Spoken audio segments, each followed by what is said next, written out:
Hallo Leute, ich bin's mal wieder und es geht weiter mit Statistik. Diesmal mit der sogenannten hypergeometrischen Verteilung. Ich glaube, dass dieses grausame Wort, diese ganzen grausamen Wörter von diesen Verteilungen schreibe ich einfach mal hin hier. Hypergeometrische Verteilung. Ja, was ist das und wozu gibt es das überhaupt? Ja, gut. Hypergeometrische Verteilung gibt es, weil die Binomialverteilung, die ich euch im letzten Video gezeigt habe, nicht ganz so geil ist, wie ich sie tatsächlich dann auch beschrieben habe. Und zwar wird die ein bisschen ungenau für, ja, für Zufallsexperimente, wo wir die Kugeln zum Beispiel in die Urne zurücklegen. Und weil die auch ein bisschen ungenau wird, dadurch, dass man eben, ja, dass sie nicht wirklich voneinander unabhängig sind, diese Experimente. Also sie sind nicht echt voneinander unabhängig, sondern zum Beispiel, wenn ich sie oben drauf lege oder so, ist keine Ahnung. Auf jeden Fall, deswegen hat man halt diese hypergeometrische Verteilung erfunden, die sich auch relativ ähnlich berechnet und quasi fast identische Werte liefert wie die Binomialverteilung. Ähm, deswegen, ja, ich gebe euch einfach mal die Formel. Ich habe diesmal keine Grafik für euch, aber nehmt einfach die aus dem letzten Mal. Die fährt hier noch irgendwo rum. Hier. Ähm, so sah das aus und die hypergeometrische, da sieht man fast keinen Unterschied. Ähm, ja, warum es die trotzdem gibt? Weil die Lehrer euch Schüler quälen wollen. Nur aus diesem Grund.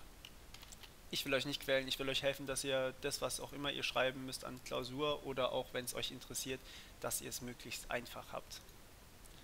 So, ähm, also, wir haben hier M über K. Nein, ich bin kein Italiener, das war nur einfach mal so. Und wir haben hier nochmal ein N minus M über N minus K. Ach, ist das eine schöne Formel, ne? Und hier haben wir nochmal N über N. So, gut. Ja. Was will uns diese Formel sagen, beziehungsweise was ist was? Das schreibe ich mal gerade hier drunter. Ähm, auch als Formel, dass es schön in der Mitte steht. So, und gleich aussieht. Also n ist die Anzahl der Elemente in der sogenannten Grundgesamtheit. Das habe ich letztes Video schon angedeutet, was das ist. Anzahl Elemente in Grundgesamtheit. Also zum Beispiel bei einem sechsseitigen Würfel 6 Stück. Grundgesamtheit, so, großes N. Dann, okay, ich glaube, ich switche hier auf nicht mehr Formel. Ähm, dann ist M die Anzahl an Elementen. Anzahl Elemente,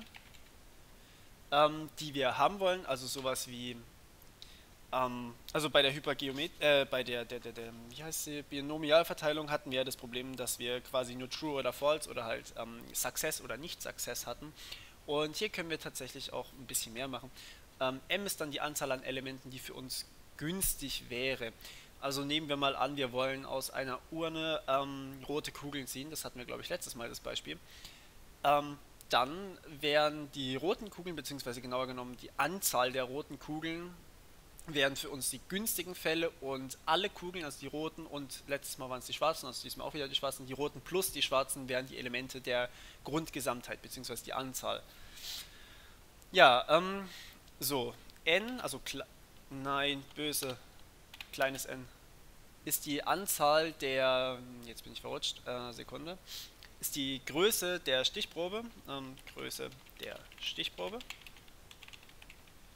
und k ist die Anzahl der Elemente aus m, die in n enthalten sind. Oh Gott, jetzt wird es langsam zum Zungenbrecher. Würde ich es nicht aufschreiben, ich glaube, ihr würdet mich missverstehen. Anzahl Elemente aus M, die in N liegen. So. Ja, ich habe mir vorher Notizen gemacht, weil sonst komme ich auch durcheinander. Ähm, also, was bedeutet jetzt das? Also, die zwei habe ich euch ja erklärt. N ist die Größe der Stichprobe, das heißt, so wie immer, sagen wir mal, wir ziehen aus unserer Urne, aus unserer altbekannten Urne. Es kann übrigens auch einfach ein Wagen voller Schrauben sein und ihr wollt die kaputten rausfinden, zum Beispiel. Also, N wäre dann die Größe der Stichprobe, ja, die Anzahl an Schrauben, die wir dann ziehen, beziehungsweise Kugeln, die wir aus der Urne ziehen. und K wären die Elemente aus M, die in N liegen. Äh, das ist, na, wobei doch, das stimmt sogar, klein n. Also die Anzahl aus den Success-Elementen, also die Elemente, die wir haben wollen. Oh, Anzahl günstiger Elemente natürlich. Also die Anzahl an günstigen Elementen, die wir dann auch tatsächlich in unserer Stichprobe haben. Also wenn wir ziehen, keine Ahnung, 5 Mal und es liegen 3 davon, also wir wollen rote Kugeln aus einer Urne ziehen und dann sind die roten Kugeln natürlich hier unsere günstigen Elemente. Das, was wir ziehen, ist unsere Größe der Stichprobe, beziehungsweise wie oft wir ziehen, ist die Größe der Stichprobe. Und dieses K ist eben die Anzahl an roten Kugeln, die wir dann im Endeffekt gezogen haben. So, und ja, das war es dann eigentlich auch schon, was ihr dazu wissen müsst. Man muss das halt ganz normal rechnen, also mit dieser ekligen Formel, die ihr hoffentlich noch kennt. Wenn nicht, schaut euch meine alten Videos an. Ha, endlich meine Motivation. Ich schreibe sie jetzt extra nicht auf, denn es kann euch nicht schaden, wenn ihr die Formel kennt. Also wie man M über K oder eben dieses Über hier berechnet. Ja, und das ist die sogenannte hypergeometrische Verteilung. Und sie ist eigentlich gar nicht so schwer. Also es ist bloß die Formel, die man sich halt merken muss und was diese einzelnen Sachen sind. Ähm, ja, aber das ist dann schon mal nicht übel, wenn ihr das könnt. Ihr seht aber auch, dass man hier natürlich ein bisschen mehr Info braucht. Also hier brauche ich tatsächlich wobei die Infos habe ich auch tatsächlich davor gebraucht. So, ja, jetzt muss ich ganz kurz gucken, mit was wir das nächste Mal weitermachen. Wahrscheinlich mit dieser geometrischen Verteilung hier.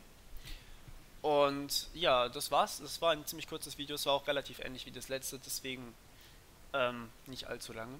Ich wünsche euch viel Spaß und bis zum nächsten Mal. Ciao.